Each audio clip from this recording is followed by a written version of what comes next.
Alors, vous savez que depuis quelque temps, je suis revenu un peu vers Jean-Pierre Nicolas, avec sa théorie du RET, et aussi avec sa théorie des âges.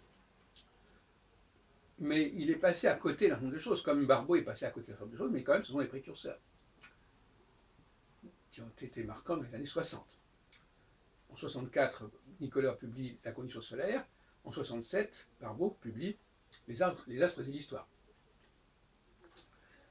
Et puis, à la même époque, Vauquelin publie, en 55, puis en 60, quelques années plus tard, ses travaux sur Mars, Jupiter et Saturne.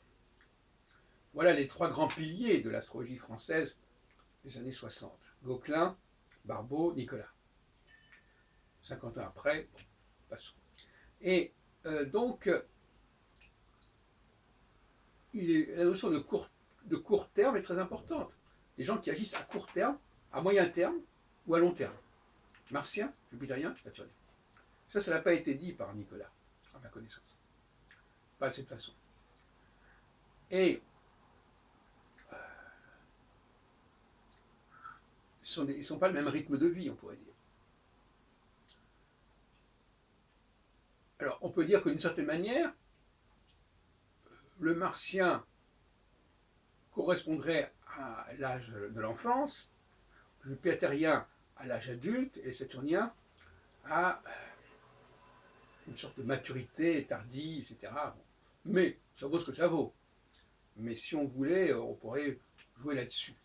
En tout cas, par-delà cette question de la théorie des âges, qui vaut ce qu'elle vaut, il est très important désormais de disposer d'une psychologie liée à la vitesse de révolution de la planète.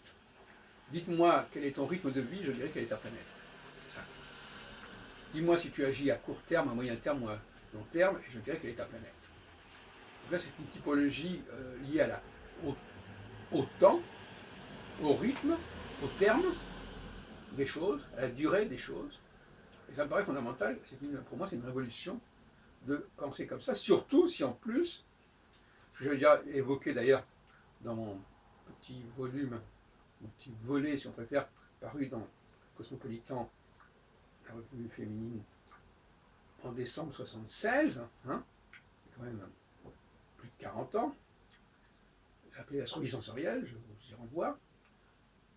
Et là, je montrais que, d'après la typologie, mais là à l'époque je n'utilisais pas la terminologie temporelle, mais enfin la typologie détermine le cycle. Et là maintenant j'en suis encore beaucoup plus clair, c'est-à-dire le rythme de vie détermine le cycle. La mentalité qu'on a, la façon dont on travaille à plus ou moins long terme, si on fait des choses qui sont plus ou moins durables, c'est ça qui détermine le cycle et qui signe le cycle à laquelle on appartient.